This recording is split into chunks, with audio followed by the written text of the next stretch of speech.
오늘은 빌립보서 2장 12절부터 14절 말씀을 통해서 구원은 끝이 아니라 시작이다 라는 제목으로 하나님의 말씀을 나누도록 하겠습니다. 우리가 받은 구원은 한 번에 완성되는 것이 아니라 세 단계를 걸쳐서 완성에 이르게 됩니다. 예수 그리스도를 믿어 죄를 용서받고 영생을 얻어 심판에 이르게 되지 않는 것, 이것이 첫 번째 단계입니다. 그 다음에는 예수 그리스도를 닮아가는, 그분의 성품을 닮아가는 오랜 과정이 남아있는데 이것이 두 번째 단계입니다.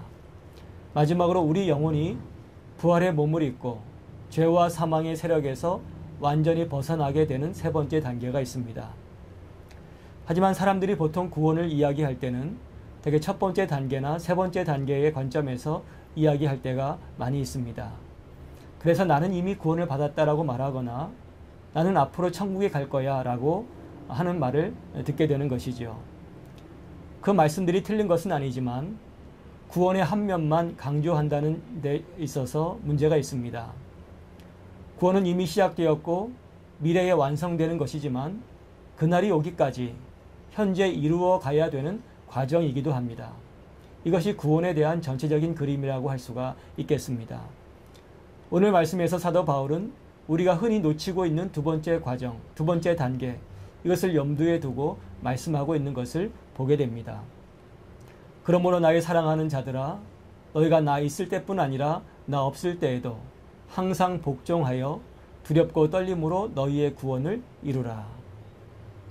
이 말씀에 비추어 구원에 대한 우리의 생각을 새롭게 정리한다면 구원은 끝이 아니라 시작이다 라고 할 수 있을 것입니다. 구원은 이미 이루어진 구원을 출발점으로 앞으로 완성될 구원을 종착점으로 삼아 달려가야 되는 과정인 것입니다. 구원은 예수님을 믿고 난 다음 죽을 때까지 만들어가는 긴 과정이라고 할 수가 있겠습니다. 이런 관점에서 사도 바울은 너희가 구원을 받았다라고 말하지 아니하고 너희가 구원을 받을 것이다 라고 말하지도 아니하며 대신 너희는 구원을 이루라 라고 말씀하고 있는 것입니다. 그런데 사도 바울이 빌립보 교회 성도들의 소문을 듣다 보니까 그들이 해이해진 것을 알 수가 있었습니다. 그래서 그들의 권면할 필요를 느껴서 12절과 같이 말씀하고 있는 것입니다. 그러므로 나의 사랑하는 자들아, 너희가 나 있을 때뿐 아니라 나 없을 때에도 항상 복종하여 두렵고 떨림으로 너희의 구원을 이루라. 사도 바울은 이렇게 말씀하고 있는 것입니다. 나와 함께 있을 때 여러분은 하나님께 복종하려고 하지 않았습니까? 그런데 지금은 그렇지 않다는 말을 제가 들었습니다. 내가 없는 지금도 더욱 힘써 복종하십시오. 형제들이여, 여러분의 구원이 완성되었습니까? 그렇지 않습니다. 힘써 이루어 가야 합니다. 해이해져서는 안 됩니다. 이런 의미의 말씀을 하고 있는 것입니다. 최근에 한국 바둑이 중국 바둑에 밀리면서 인기가 시들어지고 또 프로 기사 지망생들이 많이 줄어들었다고 합니다. 이런 문제를 해결하기 위해서 한 분이 이런 글을 쓴 것을 읽어보았습니다. 한번 프로 기사가 되면 끝까지 대우해주는 프로 기사 종신제를 폐지하자 라고 하는 그런 의견을 제시하는 글이었습니다. 세상 사람들도 자신들이 하는 일에 진전이 없으면 반성하고 방안을 마련하고 다시 도전하는 모습을 보여주고 있는데 여기에서도 우리가 배울 점이 있다고 생각이 됩니다. 사랑하는 성도 여러분, 현재 여러분은 어떤 상태입니까? 지금도 힘써 구원을 이루어가고 계십니까? 아니면 해이해지셨습니까? 이미 변화될 만큼 변화됐다고 믿으셔서 아무 일도 안 하고 계시지는 않습니까? 구원받은 순간 우리는 갓 태어난 아이와 같은 상태일 뿐임을 기억할 필요가 있습니다.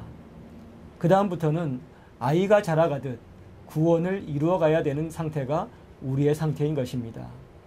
만일 성장을 멈추고 해이해졌다면 벗겨진 신을 다시 신듯이 풀어진 벨트를 다시 동여매고 달리듯이 그런 심정으로 구원을 이루어가는 과정에 설 수 있기를 주님의 이름으로 축복합니다. 구원은 끝이 아니라 시작이기 때문입니다. 그렇다면 우리가 구원을 이루어가는 데 있어서 필요한 태도는 무엇일까요? 오늘 말씀에서 두 가지를 생각해 볼 수 있는데 첫 번째는 하나님의 말씀에 항상 복종해야 된다는 것입니다.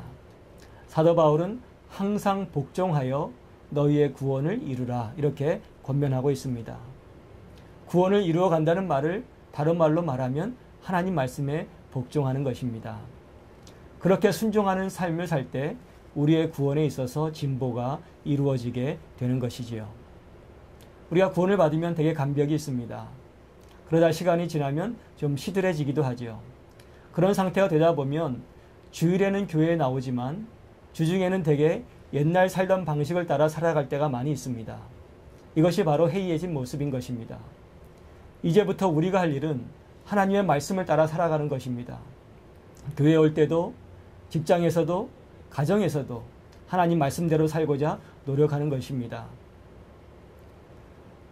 만일 우리가 이처럼 구원을 이루어가기 위해서 노력하지 않을 때 하나님께서 우리의 구원을 취소하신다면 어떤 일들이 우리 가운데 벌어질까요? 아마도 구원받았다고 말할 수 있는 사람이 아무도 없을 것입니다. 하지만 감사하게도 우리 하나님은 그렇게 옹졸하신 분이 아니십니다. 너 구원을 이루어가지 않는구나. 구원 내놔. 이렇게 하시는 분이 아니십니다. 대신에 하나님은 계속해서 우리에게 도전하시고 훈육하십니다. 세미한 음성을 통해서 끊임없이 우리 마음에 당신의 뜻을 따라 사는 길로 나오라고 도전하고 계십니다. 그래도 알아듣지 못할 때에 하나님은 우리에게 매를 들기도 하시죠. 그렇게 해서라도 복종하는 삶으로 구원을 이루어가는 삶으로 우리를 이끄십니다. 사랑하는 성도 여러분, 구원은 끝이 아니라 시작입니다. 항상 복종하여 우리의 구원을 이루어 가야 합니다. 이처럼 복종하는 자리로 돌아오는 저와 여러분이 되기를 주님의 이름으로 축복합니다. 구원을 이루어가는 데 있어서 필요한 두 번째 태도는 두렵고 떨림이다 라고 말씀하고 있습니다. 왜 사도 바울은 구원을 이루어가는데 기쁘고 즐겁게가 아니라 두렵고 떨림으로 구원을 이루라고 말하고 있는 것일까요? 저는 적어도 두 가지 이유가 있다고 생각이 됩니다. 우리가 두렵고 떨림으로 우리의 구원을 이루어가야 되는 이유는 우리가 받은 구원이 너무나 소중한 것이기 때문에 그렇습니다. 만일 세상에 하나밖에 없는 다이아몬드가 내 손에 주어졌다고 한다면 우리는 그것을 어떻게 다룰까요? 그야말로 애지중지할 것입니다. 잃어버릴까? 떨어뜨려 손상시킬까? 두렵고 떨림으로 다루겠지요. 예수 그리스도를 믿어 구원을 받은 것은 세상에 하나밖에 없는 다이아몬드를 가진 것보다 더 소중한 것을 얻은 것을 의미합니다. 그처럼 소중한 것이 우리에게 주어졌다고 생각할 때에 우리는 그것을 결코 가볍게 다루지 못할 것입니다. 두렵고 떨림으로 다루게 될 것입니다. 그런 의미에서 사도 바울은 우리를 향해서 두렵고 떨림으로 너희의 구원을 이루라고 권면하고 있는 것입니다. 예수 그리스도 안에서 우리에게 주신 구원의 가치를 한번 생각해 보십시오. 만일 우리가 구원받지 못했다면 우리는 자신의 죄로 인해서 우리의 영혼을 지옥에서 보내야 했을 것입니다. 그러나 전능하신 하나님의 거룩한 진노에 맞서 살아야 됐을 것입니다. 그러나 예수 그리스도의 죽음을 인해서 그분의 부활을 인해서 우리는 영혼을 천국에서 보낼 수 있게 되었고 이 땅에서부터 하나님을 아버지라 부르는 자녀의 삶을 살게 되었습니다. 이처럼 값진 것이 우리에게 주어진 것이기에 사도 바울은 너희의 구원을 두렵고 떨림으로 이루라고 권면하고 있는 것입니다. 왜 우리가 구원을 이루어가는 일에 있어서 그렇게 해해지는 것일까요? 가장 큰 이유는 우리가 구원의 가치를 잠시 잊었기 때문이 아닐까 생각이 됩니다. 사랑하는 성도 여러분, 우리가 받은 구원이 얼마나 소중한 것인가를 다시금 깨닫고 두렵고 떨림으로 구원을 이루는 자리에 설 수 있기를 주님의 이름으로 축원합니다. 두 번째로 두렵고 떨림으로 우리의 구원을 이루어 가야 되는 이유는 구원에 대한 우리의 태도가 곧 하나님에 대한 태도와 직결되는 문제이기 때문입니다. 사도 바울은 두렵고 떨림으로 너희의 구원을 이루라 라고 말씀한 다음에 그 다음 절에서 그 이유를 설명합니다. 너희 안에서 행하시는 이는 하나님이시니 자기의 기쁘신 뜻을 위하여 너희에게 소원을 두고 행하게 하시나니. 하나님이 우리 가운데 역사하고 계시다고 말씀하고 있습니다. 그분은 우리를 위해서 기쁘신 뜻, 선하신 뜻을 품고 계시며 그것을 우리 마음의 소원으로 품게 하시고 그 뜻을 따라 살도록 역사하는 분이라고 말씀하고 있습니다. 여러분, 하나님이 처음부터 품고 계셨던 그 뜻이 무엇일까요? 우리의 구원이 완성되는 것입니다. 우리가 예수 그리스도의 성품을 온전히 담는 것이고 하나님을 더욱 사랑하는 것이고 하나님을 기쁘시게 하는 그런 것입니다. 그것이 바로 하나님께서 우리에게 주신 소원인 것입니다. 이 소원을 주시는 분이 하나님이시고 그렇게 살도록 역사하시는 분도 하나님이신 것입니다. 그렇기 때문에 만일 내가 그런 소원을 주시는 소원을 거절하고 그 소원을 따라 행동하지 않으려 한다면 그것은 곧 하나님을 거절하는 것이 되고 마는 것입니다. 그렇기 때문에 사도 바울은 여러분 편하게 구원을 이루어 가십시오라고 하니까 아니라 하나님을 대하듯 두렵고 떨림으로 여러분의 구원을 이루어 가라고 권면하고 있는 것입니다. 빌립보 교회 성도들은 그것을 잠시 잊었습니다. 잠시 해해진 이유가 그들이 하나님을 대하고 있음을 잊었기 때문이었습니다. 그런데 그것이 오늘날 우리들의 문제는 아닌가 생각해 볼 필요가 있습니다. 내 마음에서 우러나는 기도하고 싶은 마음, 하나님 말씀을 따라 살고 싶은 마음, 이것을 억누르는 것이 곧 하나님을 억누르는 것임을 우리가 잊고 있는 것은 아닌가 생각해 볼 필요가 있습니다. 그런 의미에서 오늘 사도 바울이 빌립보 교회 성도들을 향해서 도전했던 두렵고 떨림의 자세가 우리에게 필요한 것이 아닌가 생각해 볼 필요가 있을 것입니다. 사랑하는 성도 여러분, 구원은 끝이 아니라 시작입니다. 우리 안에서 역사하시는 하나님에 대한 반응의 시작입니다. 그 하나님을 기억하고 두렵고 떨림으로 여러분의 구원을 이루어갈 수 있기를 주님의 이름으로 축복합니다.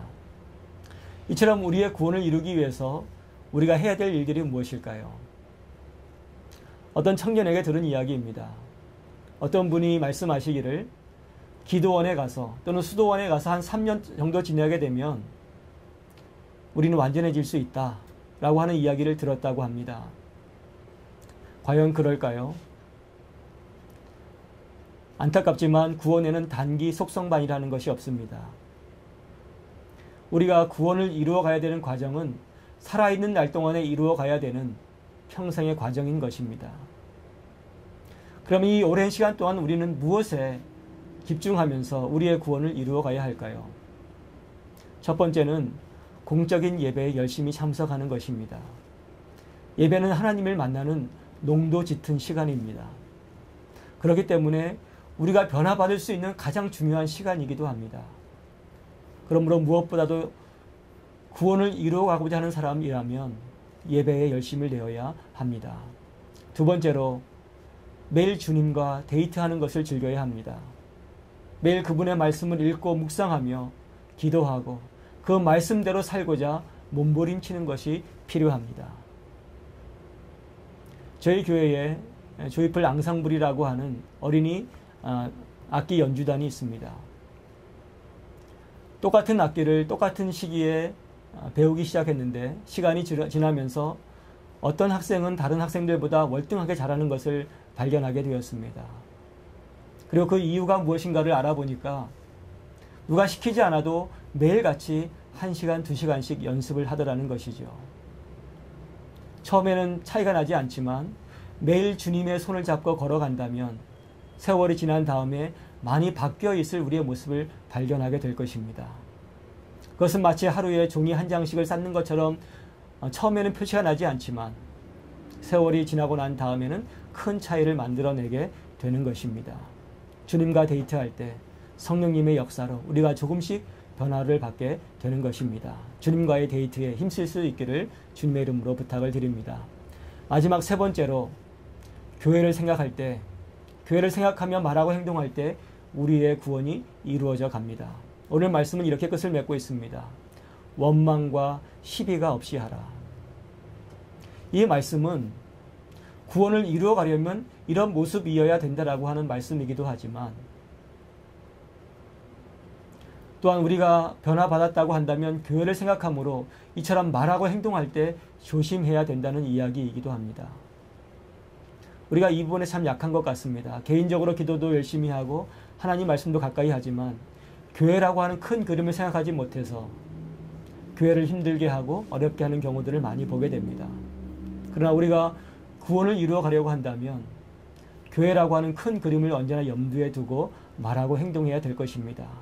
원망과 시비가 없이 하라. 교회에 미칠 영향을 생각하며 말하고 행동할 때 우리의 구원에 있어서 진보가 이루어지게 되는 것입니다. 사랑하는 성도 여러분, 구원은 끝이 아니라 시작입니다. 항상 복종하여 두렵고 떨림으로 구원을 이루어가는 저와 여러분이 되시기를 주님의 이름으로 축복합니다.